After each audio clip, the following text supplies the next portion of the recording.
দূরদা বাইরেতে বাড়িতে হুজুর আইছে আমাদের গেটের সামনে, আমিও গেটের সামনে। আমি হুজুর কি ময়না মসজিদ দুতলা,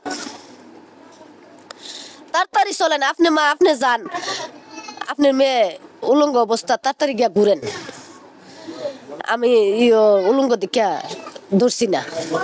আমার ময়না মসজিদ দুতলা, আমার ময়না দুতলা ভাইও বাইরেছে, আমি গেছি গা, বুলা মানুষ সাথে দূরদা গেছে গিয়া দি আমার মায়ের গলার মধ্যে সেলোয়ারটা উল্লা ফাঁসি লটকায়া হাডি বিলে এটা এনতে রাখছে। SS5 এর জুমনে আমি দেখলাম সেলোয়ারের নিচটা দিয়া হাডিটার মধ্যে গিটু দিছে, আর সম্ভাবনা মনে গলাটা তো গিটু দিছে, এটা আমি খেয়াল করি নাই। সারাটা অঙ্গ লচ্ছিটার মধ্যে সেলোয়ারটার মধ্যে গিট্টুটা যেন দিছে হাড়ির সাথে, এমনি হাবলা দিছি পরে এটা আর চুরছে না, এটার মধ্যে গিট্টু। পরে আমি এমনি চাইছি দিয়ে আমার মেয়ের সারা অঙ্গ মানে খুবই হারা, কালা রক্ত শরীর, নিচটা তো মেয়ের উদাম উফুতে পড়ে রইছে, মুখটা ফুবুজু, বুকটা নিচুজু, মুখটা ফুবুজু, মাথাটা হইছে। এই বিষয়টা আসলে অত্যন্ত দুঃখজনক। রাত্রে যখন আমরা শুনতে পাই তো স্বাভাবিকভাবেই থানা পুলিশের শরণাপন্ন হতে আমরা তাদেরকে বলি। সকালে ঘুম থেকে শুনি এই খবর। আসলে বর্তমানে বাস্তবতা হচ্ছে আমাদের যুব সমাজ নেশায় একদম বিভোর। যদি আপনি নেশা এবং মোবাইলের পর্নোগ্রাফি থেকে এদেরকে দূরে সরানোর ব্যবস্থা না করা হয়, ওদের ভবিষ্যতে আমাদেরকে আরও খেসারত দিতে হবে।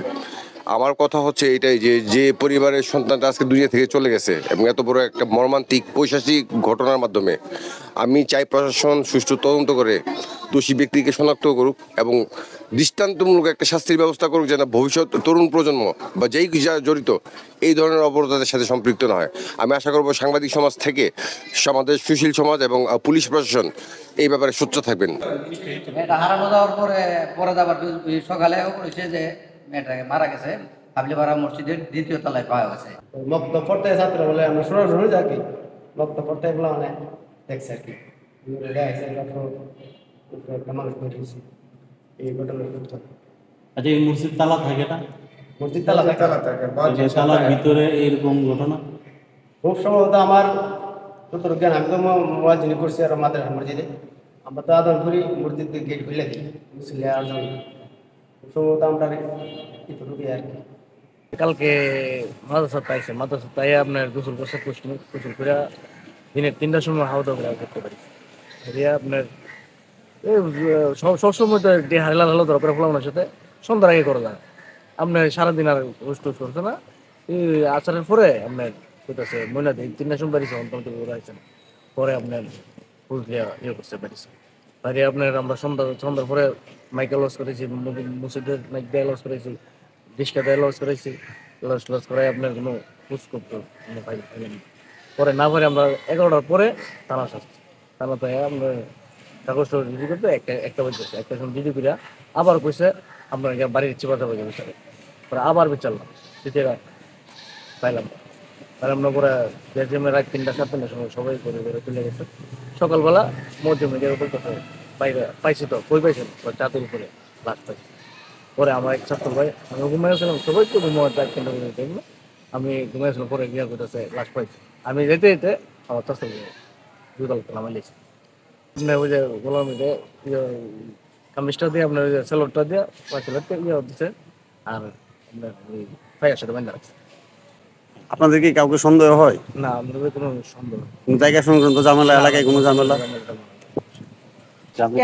অনেক লোক থাকতো, এই লোকটি প্রকাশে দেখতেছি না। কোন জায়গায় লোক থাকতো? এই যে এই রুমটার মধ্যে থাকতো লোক, প্রকাশে দিই না লোকটি কোথায় থাকে এখন বর্তমানে নাই তো।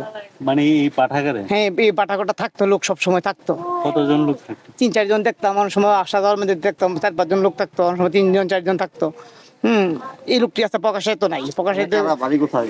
বাড়ি এলাকার তো ভাই, অন্য এলাকার আছে, এই এলাকার আছে, তো নাম সন্দেহ তো সরি করতাম না, তবে তাহে থাকতো। এই লোকটি এত প্রকাশে নাই। আপনার নামটা? আমার নাম কাউসার।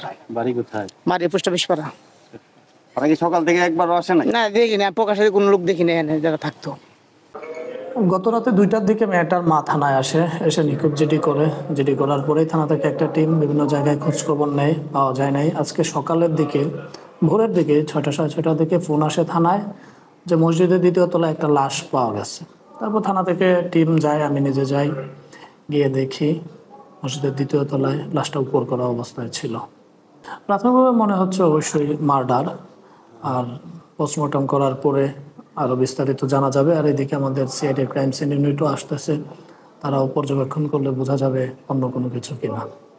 এমনি কি আমরা দর্শন বলতে পারি? এখনই বলাটা আগেই বলে ফেলা হয়ে যাবে, এটা আরও পরে বলা উচিত, নিশ্চিত হওয়ার পরে। আর মার্ডার বলতে পারেন। আর আমাদের আইনগত প্রক্রিয়াও চলমান আছে। যারা এর সাথে সম্পৃক্ত এরকম সন্দেহভাজনদেরকে আমরা পাকড়াও করছি এবং জিজ্ঞাসাবাদও করছি। ইতিমধ্যে আমরা 2জনকে নিয়ে এসে জিজ্ঞাসাবাদ করতেছি, তারাও সন্দেহের তালিকায় আছে। মসজিদের ইমাম ও মুয়াজ্জিন তারা কি আপনারা জিজ্ঞাসাবাদের জন্য আনছেন না আটক করা হয়েছে? না, জিজ্ঞাসাবাদের জন্য নিয়ে আসছি এবং কিছুটা ইনফরমেশন আছে, যদি সম্পৃক্ততা দেখি সেই ক্ষেত্রে আমরা আটক দেখাবো, নতুবা শুধু জিজ্ঞাসাবাদ করেই আমরা প্রক্রিয়া শেষ করবো। এটা